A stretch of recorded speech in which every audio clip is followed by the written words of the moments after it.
Hello बच्चों। आज मैं आप लोगों को क्लास 9th की डीओई की तरफ से आपको जो सपोर्ट मटेरियल की बुक मिलती है ना, तो यहाँ पर वो इंग्लिश और हिंदी दोनों ही मीडियम में वो बुक मैंने लगा रखी है, जिसमें हमने चैप्टर नंबर 3 निर्देशांक ज्यामिति स्टार्ट कर रखा है। कोऑर्डिनेट ज्योमेट्री जिसे हम बोलते हैं इंग्लिश मीडियम में। आज मैं आपको क्वेश्चन नंबर 63 टू 67 कराऊंगी। उसके बाद ये चैप्टर आपका पूरा कंप्लीट, पूरा चैप्टर अपलोड है चैनल पे, प्लस जो इसका प्रैक्टिस पेपर है वो भी चैनल पे अपलोड है। ठीक है, देखिए क्वेश्चन नंबर 63 है, if we plot the points PQRS, which figure we will get? Name the axis of symmetry of these. अगर इन पॉइंट्स को अगर हम एक ग्राफ पेपर पे प्लॉट करते हैं तो आप मुझे बताओ कि उसमें कौन सी फिगर आपको मिलेगी। साथ के साथ एक्सिस ऑफ सिमेट्री भी आपको बतानी है। हिंदी मीडियम में अगर हम यहाँ देखें तो आपसे यहाँ क्या कह रहे हैं, यदि हम कार्तीय तल पर बिंदु PQRS को जोड़ते हैं तो कौन सी आकृति आएगी। इन चारों को जोड़ने के बाद कौन सी आकृति आएगी। साथ के साथ इस आकृति की सेमेनिटी अक्ष को भी लिखिए। ठीक है, तो वही एक्सिस सिमेट्री एक्सिस भी आपको यहाँ लिखनी है। सबसे पहले तो चलो ज्वाइन करके देखते हैं। तो 5 और 0 है, मैंने माना यहाँ पर कहीं वो लाई कर रहे हैं। 5 और 5 यहाँ कहीं लाई कर रहे हैं। ठीक है, -5 और 5 यहाँ पर कहीं लाई कर रहे हैं। और -5 और 0 यहाँ कहीं लाई कर।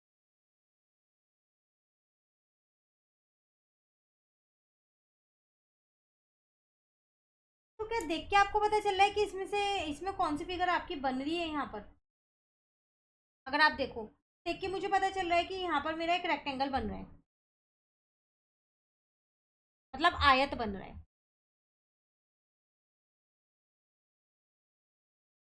ठीक है, उसके बाद इसकी सिमेट्री बतानी थी। तो सिमेट्री अगर आप देखें तो इसकी सिमेट्री क्या बन रही है, वाई एक्सिस पे बन रही है। अक्ष को लिखना था ना, तो वाई एक्सिस या फिर आप क्या लिख देंगे, वाई अक्ष। ठीक है, ये चीज का ध्यान रखना कि रेक्टेंगल मैंने क्यों बोला, क्योंकि यहाँ से यहाँ तक भी 5 यूनिट है, यहाँ से यहाँ तक भी 5 यूनिट है, यहाँ से यहाँ तक 5 है ना। तो जब आमने सामने की साइड सेम होती है तो आपके पास क्या बन जाता है, वो रेक्टेंगल बनता है। क्लियर है। चलिए क्वेश्चन नंबर 64 है, उस बिंदु के निर्देशांक लिखिए जो बिंदु -40 और 40 से समदूरस्थ है, मतलब इक्वल है, बराबर पे है। इस स्थिति को दर्शाने के लिए ऐसी कितनी बिंदु संभव है। एक बार इंग्लिश मीडियम में भी रीड कर लेते हैं। Can I find the coordinate of the point which is equidistance from the 2 points. इन दोनों पॉइंट से बराबर की दूरी पे है। How many of such points are possible, कितने पॉइंट्स पॉसिबल हैं सेटिस्फाइंग दिस कंडीशन को सेटिस्फाइड करने। देखो -4 और 0 यहाँ कहीं है, और 4 और 0 यहाँ कहीं है। इसके इक्वी डिस्टेंस पे कितने पॉइंट्स हो सकते हैं, कितने भी पॉइंट्स हो सकते हैं वाई एक्सिस के ऊपर, कितने भी। और वाई एक्सिस पे क्यों होंगे, अगर आप इन दोनों के बीच की जो दूरी होती है अगर आप वो निकालो, हमारे पास एक दूरी सूत्र होता है जो आपको क्लास 10th में मिलने वाला है, उससे निकालोगे तो इसमें x का जो मान है ना, x की वैल्यू वो 0 आ जाएगी। और फिर जब आप उस दूरी सूत्र में x की वैल्यू रखोगे तो y की वैल्यू आएगी जो कि इनफाइनाइट, आप कितनी भी रख सकते हो, कोई भी वैल्यू रख सकते हो। तो फिर आप यहाँ लिख देंगे any point on Y axis. कोई सा भी पॉइंट ले लो वाई एक्सिस से, वो सारे इसकी बराबर की ही दूरी पे होंगे। ठीक है, और कितने पॉइंट्स और हो सकते हैं, इनफाइनाइट पॉइंट्स हो सकते हैं, अनंत जिसे हिंदी में बोलेंगे। ठीक है, तो हिंदी मीडियम वाले बच्चे लिख देंगे वाई एक्सिस पर स्थित कोई भी पॉइंट, और इनफाइनाइट के केस में लिखेंगे अनंत। क्लियर है 64। चलिए क्वेश्चन 65 कह रहे हैं, a rectangular field is of length 10 unit and breadth 8 unit. एक रेक्टेंगुलर फील्ड है जिसकी लेंथ और ब्रेथ आपको क्वेश्चन में दे रखी है। One of its vertex lie is on origin, उसकी एक वर्टेक्स ओरिजन है, मतलब 0 0 हो गए। The longer side is along x axis, जो लॉन्गर साइड है वो एक्स एक्सिस के अलॉन्ग है। And one of its vertex lie in second quadrant, first quadrant sorry, और उसका एक वर्टेक्स फर्स्ट क्वाड्रेंट में लाई करता है, मतलब दोनों वहाँ एक्स और वाई प्लस होंगे। तो सारे वर्टिसेस आपको बताने हैं उस रेक्टेंगल के। ठीक है, सिर्फ इन्फॉर्मेशन दे रखी है, बना के अभी हम खुद निकाल लेंगे। कह रहा है एक आयतकार मैदान की लंबाई 10 इकाई व चौड़ाई 8 इकाई है।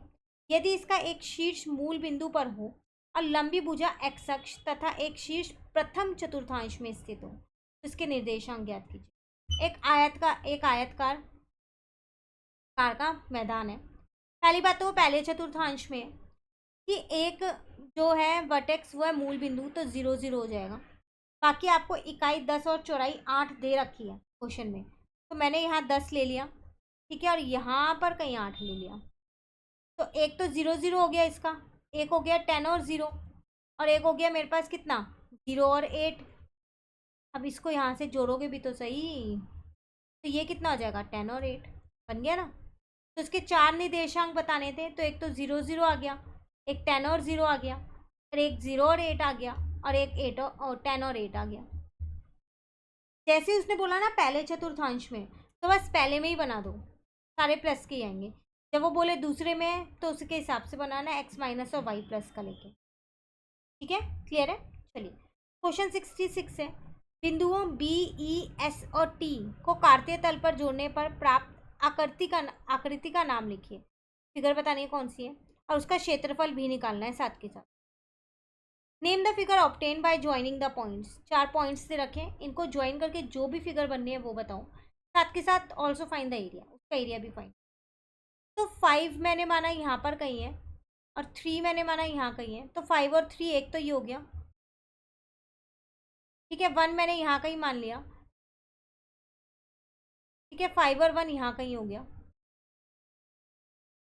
0 और 1 यहीं पर ही हो जाएगा, ये 1 है, ठीक है। उसके बाद 0 और 3 यहीं हो जाएगा, ये तो बन गया ना। अब देखो ये 5 5 की दूरी, 3 3 की, अपोजिट साइड्स फिर इक्वल आ रही हैं, तो ये रेक्टेंगल बन रहा है, ना रेक्टेंगल, आयत बन रहा है। अब इसका एरिया भी निकालना है, तो इसका एरिया होता क्या है मेरे पास, L इंटू बी तो होता है इसका एरिया, लंबाई और चौड़ाई को इंटू करके ही तो आता है ना। तो अगर मैं यहाँ पर देखूँ तो देखो यहाँ 1 से शुरू है, 0 से शुरू नहीं है, तो ये 2 यूनिट होगा, 3 यूनिट नहीं होगा, इसका ध्यान रखना, होगा ना 2 यूनिट। तो इसका मतलब यहाँ पर कितना आ जाएगा, 5 इंटू 2 करोगे तो 10 यूनिट आ जाएगा, 10 स्क्वायर यूनिट इसका एरिया आएगा। तो 1 से शुरुआत मत की, 0 से नहीं है ना, ये एक ऊपर है, यहाँ से यहाँ तक का 2 ही हुआ, तो इसलिए 2 आएगा, 3 नहीं आएगा, बस इस चीज़ का ध्यान रखना, ठीक है। ये तो 5 आएगा ही आएगा, क्लियर है। चलिए last question, plot the point P। एक पॉइंट दे रखा है P, से प्लॉट करना है, चलो प्लॉट कर देते हैं, या पहले रीड कर लेते हैं हिंदी मीडियम में भी, फिर प्लॉट करेंगे। And from it draw PM and PN as perpendicular to x axis and y axis respectively. पहले इस पॉइंट को प्लॉट करना है, उसके बाद एक PM और एक PN ड्रॉ करना है जो परपेंडिकुलर होगा x एक्सिस और y एक्सिस, और साथ के साथ फिर कोऑर्डिनेट लिखने हैं P और M और N के, ठीक है। P के तो आपको पता ही है। हिंदी मीडियम में कार्तीय तल पर बिंदु P को दर्शाइए, अब दर्शा देते हैं, साथ के साथ आप करते रहते हैं। तो आपसे यहाँ कह रहे हैं -5 है, यहाँ कहीं लेते हैं, और 4 है, यहाँ कहीं ले लिया, तो ये रहा वो पॉइंट,